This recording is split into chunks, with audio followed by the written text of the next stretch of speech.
What's up, champs? Welcome to another episode of the Keeping Karlsson Short Shifts Fantasy Hockey Podcast. The Fantasy Hockey Podcast, so nice they named it thrice. I am your host, Ben Burnett. Joining me, as always, my pal and yours, the talented Mr. E, Louis Ezekiel. Louis, my friend, my pal, my bud, how you doing on this fine Thursday evening? Doing great. I know you and I are both hoping for a short shifts recording bump, so fingers crossed. Let's while we've got the updates covered up, let's hope our guys can make a surprise for us. I don't like the way that sentence sounds. I don't want to think about our guys making us a surprise. I want them to just through their talent and their natural skill destroy my opponents for me. That's how I like to think about it. Yes, drive them before you hear their wails. Sounds great. All right. Where are we starting tonight, Louis? We got to get into the news right away. We got a lot to talk about. Yeah, this is something we almost talked about at the close of the last show. It was like happening as we were wrapping up, and we thought, yeah, let's take a backseat and see how things develop. And that is Kane unable. So as we were wrapping up the show, Evander Kane got tied up with Philippe Myers, went down on the ice, and then had his left wrist stepped on by Pat Maroon with a slice from the skate blade. It was a really scary scene. Kane hustled off the ice. There was blood on the ice. Definitely really concerning. The Discord chat really was blowing up with concern for Evander. He posted his thanks to the Edmonton and Tampa Bay medical staffs for providing quick and effective care. But unfortunately, especially for those holding Kane or fans of the Oilers, the initial report here is that Kane should be expected to miss 3 to 4 months recovering from this injury. That obviously puts him out until, late in the fantasy season. Of course, the kind of guy you could stash and have come back and really do a lot of good work for you, but that's a big hole to fill. Obviously, Kane, a guy who was scoring at a point per game and participating in a very high powered offense. In the meantime, it looks tonight like Dylan Holloway is getting that first shot alongside Draisaitl and Hyman. This should represent a pretty significant bump in ice time for the rookie, who has seen under 9 minutes in 8 of his 10 games this season. He hasn't shown us a ton at the NHL level so far, but not outside of expectations, obviously, with very limited minutes playing with depth pieces Derek Ryan and Devin Shore. At least he's been in on both goals that line has scored, so he's got 100% IPP there. He doesn't shoot a ton. I'd expect him mostly to defer to his talented line mates. I'm definitely not rushing to grab him. And I'm assuming he'll just be the next in a long list of spare parts slotted in with McDavid or Draisaitl that didn't do much. What it probably means is for Zach Hyman owners that he won't be, at risk of flipping in and out of that top power play spot. He should hold it during those months, I would imagine, for the most part. I know Brian and Elon, it was either last Sunday or the Sunday before, they were talking about Hyman's potential as a point per game guy and how it kind of was somewhat limited because of that lack of power play time, but certainly he looks like he should be a fixture of power play one for the bulk of the remaining season. So I guess I have 2 takeaways here, Louis. One is that it looks like a nice spot for Jesse Puljujärvi, who is less likely, I think, to get bumped off of the McDavid and Ryan Nugent-Hopkins line. Hopefully we can start to finally see some production from Puljujärvi. But I don't know. I wouldn't be that quick to knock Dylan Holloway, a player who really impressed during training camp, and I think who a lot of Oilers fans and writers have kind of asked for a better role for Holloway over the past few weeks. So, I mean, I hear you. Certainly, it's not something where I'm going to rush out and add him in every league. But if I'm in deep leagues, if I'm in a league where I'm always looking for a bit of an offensive depth add, I feel like Dylan Holloway represents at least some level of opportunity that I'm not going to discount right off top. I've got a couple of injuries, additional injuries to talk about next, Louis. So we're going to start in Carolina. Talking about Freddie Anderson, who Rod Brindamore discussed prior to tonight's game, playing coy a little bit about Anderson's status, saying before the game that he wouldn't call Freddie week to week, but that he doesn't see him walking through the door tomorrow. In the meantime, Antti Ranta is likely to get a run of starts here, and he's been just fine so far. Obviously, the concern with Ranta is health, but considering he is 44% rostered and ostensibly a starting goalie until Anderson returns, I'm going to guess at least a week or two down the road. I'm definitely not looking a gift horse in the mouth here if I'm in need of goalie starts. It's one thing to consider somebody's injury risk when you're drafting, but when you're just grabbing somebody up the waiver wire, if Antti Ranta gives you 3 or 4 good games, that's very worthwhile. So yeah, I'm very fine with somebody wanting to stream in Antti Ranta over in Carolina. Would you call yourself pro Ranta? Yes, thank you for asking. I do consider myself pro Ranta. Over in Calgary next, Jonathan Huberdeau is missing tonight's game with an injury that the Flames called an upper body injury on Twitter. But last night, Daryl Sutter said that it was because he couldn't get his foot into his skate. I don't know if Huberdeau is walking funny, but I don't know how the foot could be considered an upper body injury. Could be that the Flames are dancing around the truth. Maybe this is post-Elon Musk Twitter foolishness, or maybe it's just a second injury. I have no idea. I tend to lean towards the former. Sutter has been clear about the fact that he does not want to give up any info that he does not have to the Flames' opponents. Lots of chatter lately in the fantasy circles about Huberdeau going cold. He has just 1 point in his last 5 and only 6 points in 11 games this year. His lowest shot rate since 2014, his second year in the league, and a huge downswing in ice time that I know the Keeping Karlsson fellas have talked about quite a bit. Injury aside, I am legitimately worried about Huberdeau, and I'd probably even offer him up on the trade block in my league group chat if I had him and just sort of see what's available. I'm not saying I definitely would take whatever is offered to me, but I would just be curious to know what people are willing to offer, because I feel like there must be somebody in every league who is more bullish on Huberdeau than me, despite the cold streak. But I don't know. Your mileage may vary on that one. Yeah, never bad to test the waters and find out what's out there. You don't ever have to bite on anything that you don't like, but gathering that information is always useful.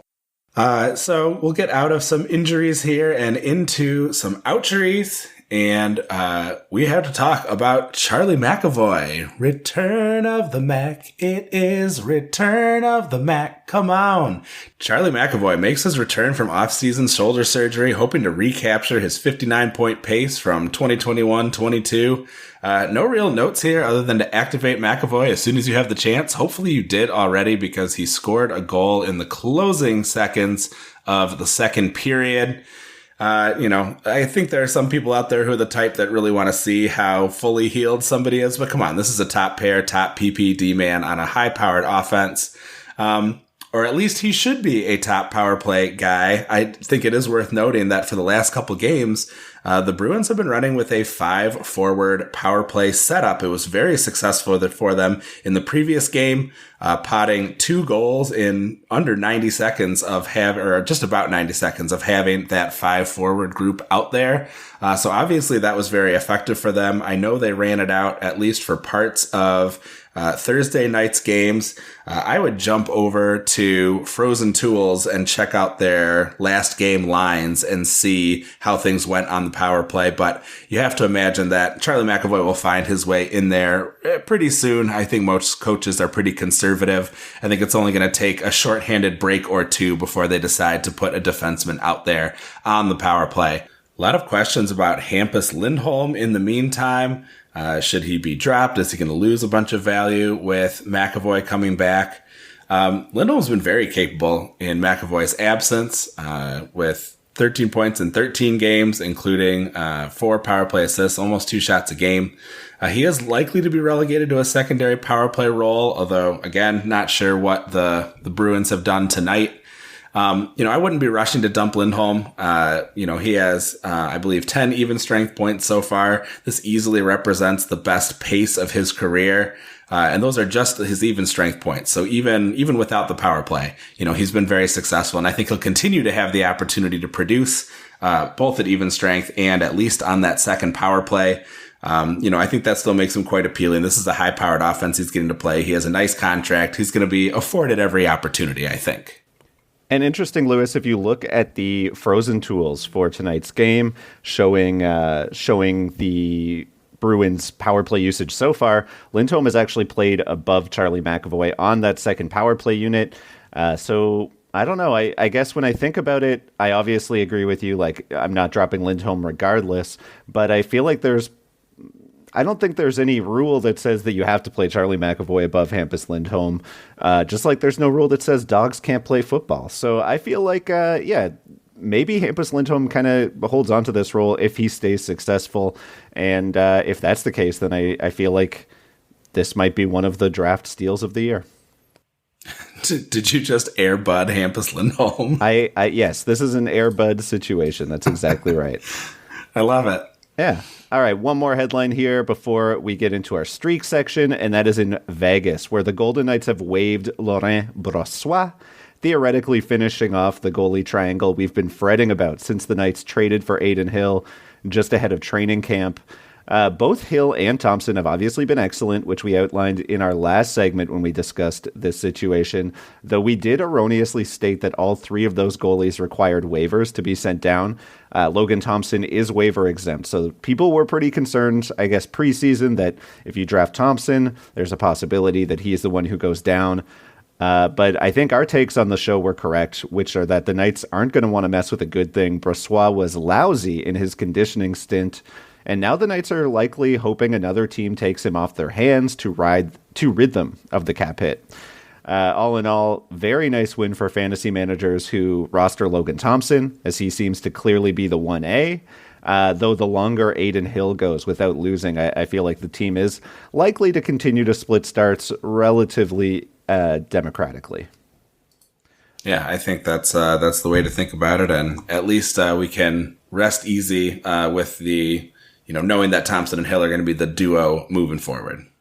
Let's take a quick break here, Lewis, and when we come back, we'll get into our streak section. You're listening to Short Shifts. Welcome back to Short Shifts.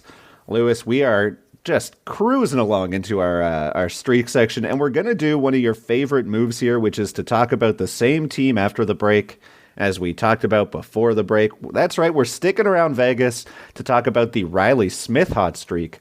5 goals in Smith's last 3 games prior to tonight, and 9 points in his last 8.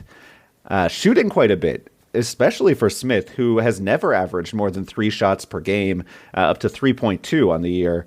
And the big thing that's working is that he's really been solid on the power play, already with 4 power play points through 15 games, which doesn't sound, ridiculous. There are lots of players in the league who are putting up much better power play point paces, but if you look at Riley Smith's recent career, just 17 power play points across the full 3 seasons prior to this one. So the percentages are definitely indicating some regression on the power play. He's been in on every goal that's been scored while he's on the ice on 5-on-4. His shooting percentage is a touch high, but not so much that I'm terrified. The big thing that worries me with Smith is that his ice time is really down year over year. It's the lowest it's been actually since he played for Boston at 15.5 minutes per night. Right now, Smith is pacing for 66 points this year, but I really don't see that sustaining without an uptick in ice time. So if I have Smith, I'm definitely holding through the hot streak, but if he starts to fall off and those numbers continue to stay low, the minutes, I'm pretty good with cutting Smith back to the waiver wire when that time arrives.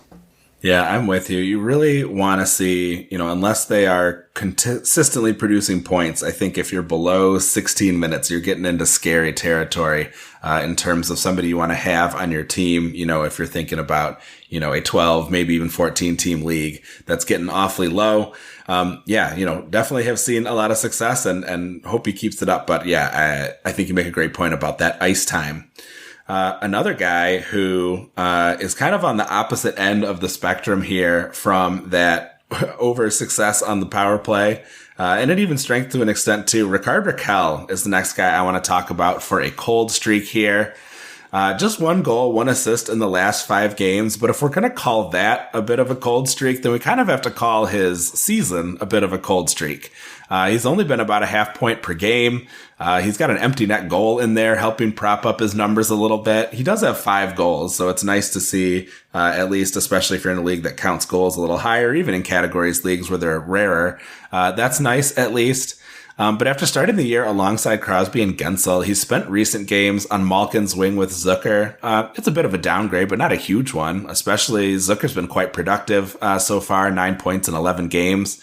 I'm not super enthused about how Rakell has been performing so far, but looking under the hood, I think he definitely is underperforming on the score sheet. And I think there's some room to improve. And I think I'd be interested in going after him as a buy low. Ricky Rack has been in on less than 30% of the goals scored where he's on the ice at even strength. That's less than half his career average. The only power play goals he's been on have been the pair that he's scored out of 5 total goals that have been scored while he's on the ice. So he's missing out on power play assists. And he's personally only shooting at 5.5% at even strength, which is just a hair over half his career average.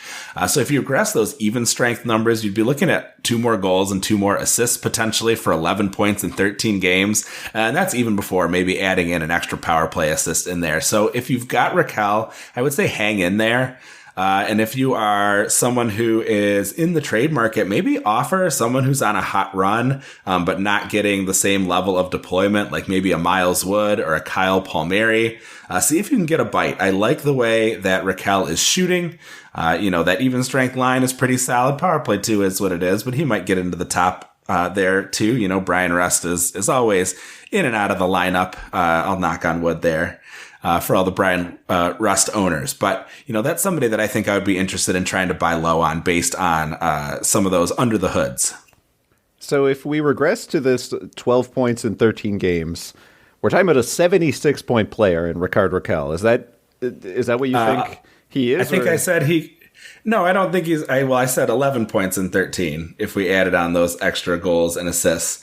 But then I don't see him topping out. Power play assist as well. Sorry. Oh, sure. I gotcha. No, I think he's probably more capable of being a 65-point guy, I think is where I would be willing to sort of aim at him if I was targeting him in a trade. But definitely, I think that's above what Miles Wood or Kyle Palmieri is going to be capable of. So, like I said, kind of turn one of those hot streaks into a guy who I think can be a 60-point plus player. Yeah, I suppose so. I mean, we're talking Kyle Palmieri, Miles Wood. We're talking, 10% rostered, or 12% for Miles Wood, 5 for Kyle Palmieri. I feel like we're just talking about waiver wire fringe players at this point. So I would even say I would drop one of those guys for Rickard Rakell if he starts to turn it around. That might be the range that we're looking at with Rakell is, I don't think I would trade for him right now just because he's off that top line. He was looking really good up there, but I don't know, we have a long history of this man being very disappointing. I do like the shots. I will give you that the 3.5 shots per game is real nice, but I don't know. Maybe he just is a 55-point player, and that's okay. Jason Zucker style, a guy who's good, but not really someone that needs to be rostered in fantasy. Okay, yeah. I like a little bit of cold water, a little bit of hitting the brakes on there. I can see it. Well, let me pour some more cold water, not on you, Lewis, but on my boy Eric Mike Comrie, as he's come to be known around these parts, since I always call him Mike Comrie accidentally. I was so excited to add him in multiple leagues after Comrie crushed that back-to-back with Edmonton and Calgary earlier in the season. But he's been kind of cursed ever since. And if you told me after those 2 games that he would get 2/3 of the starts the rest of the way, I'd have said, all right, Comrie is definitely going to be worth rostering rest of season. But I've actually since cut bait in the cupful because he has been so mediocre ever since. Just 1 quality start in his last 6 games. Buffalo's been decent, so he has continued to get some wins, but that's really about it, as his save percentage is at .890, and he's allowing 3.5 goals against per game. Buffalo does continue to look decent, so I'm definitely not saying you have to cut bait on Comrie, especially in categories leagues where wins are actually going to be driving some wins for your fantasy team. But the stock is way lower, and the underlyings continue not to look very great other than that 1-2 game sample size. So I still think he's probably going to have the opportunity to work through it, as Buffalo does seem pretty hesitant to overwork Craig Anderson. I do think the leash is pretty long on Eric Comrie, so if you could let him work it out on your waiver wire and you can pick him up for a stream down the road, or if he starts to turn it around, maybe give him the speculative ad at that point, I still think he might be a good option long term. I just really don't want him sinking too many seasons while he figures that out. Yeah, for sure. All right, let's get on to our last hot streak of the night, and it is a familiar name from this time of year. It is Troy Terry, hot again to start the season, mirroring his success that last year made him a fantasy darling and probably the most talked about player to start the season. While he had 19 points in his first 14 games last year, he's very close to that with 17 and 14 here in 2022. His points participation is inflated. He's getting a goal or an assist on 86% of goals scored while he's on the ice at even strength. But his individual shooting percentage is down to 11.5 from last year's 15.5, which is more like his typical shooting. So, I think, we're not looking for shooting percentage regression anyway. But what's interesting is that while he might lose out on a few even strength assists when his IPP regresses towards his average, I think he has room to grow on the power play. Through 14 games, Terry is already halfway to his 21-22 power play shots total. He has 12 in 14 games compared to 25 shots in 73 games on the power play last year. But while last year he scored on 32% of his power play shots, he's actually scoring on a higher percentage of his even strength shooting than power play shots this year. Only 8% shooting on the power play. So I think Terry could be more productive scoring goals on the power play moving forward, and he's shooting more. That's pretty nice to see. I don't think he's going to keep up the 1.2 points per game pace that he's got going. Last year, he cooled off and ended up right about 0.9 points a game.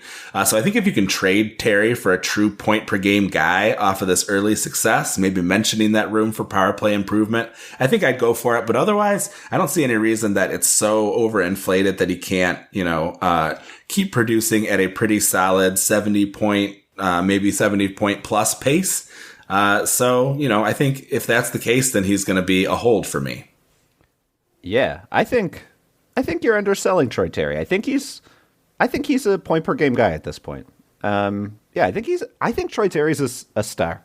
I think he's just a very talented player on a very good team, and he's got Trevor Zegras centering him. I think those two are, like 70-75. I would say is the floor for Troy Terry this year. I'm all in. I love Troy Terry. Okay, so if you're saying 70 to 75 points is the floor, then are you not interested in trading Troy Terry for a point per game guy? Like, would you trade Troy Terry for Cole Caulfield? No, I would not trade Troy Terry for, that's around where I would want him. Cole Caulfield, to me, I think I would lean Terry, but Cole Caulfield's about the right price where I would start to, that's the tier where I would have those two for sure. Okay. All right. Yeah, good. Interesting. All right, Lewis, that's all the time that we have for tonight. For myself, Ben Burnett, thank you all for listening. And Lewis, thanks for hanging out with me. I look forward very much to seeing y'all back here next Tuesday for our next short shift. Yeah, and I believe we'll be able to stream on Twitch around 8:30, twitch.tv/Keeping Karlsson. Thanks everybody for joining us. Please be sure to give us a follow at Short Shifts KK. Brian and Elon can be found at Keeping Karlsson, and Dave Betton of the Stream Scheme is at NHL Stream Scheme. Definitely recommend you follow at Game Day Lines, at Game Day Goalies, and at Game Day News NHL, all organized very nicely at the site GameDayLineTweets.com. Visit that site and the other great sites we use to research our episodes at Yahoo, Frozen Tools, and Natural Stat Trick. Our intro and outro music was created by Pat Roach. John Reed is our digital media producer. And until we see you next time, play smart and keep your shifts short.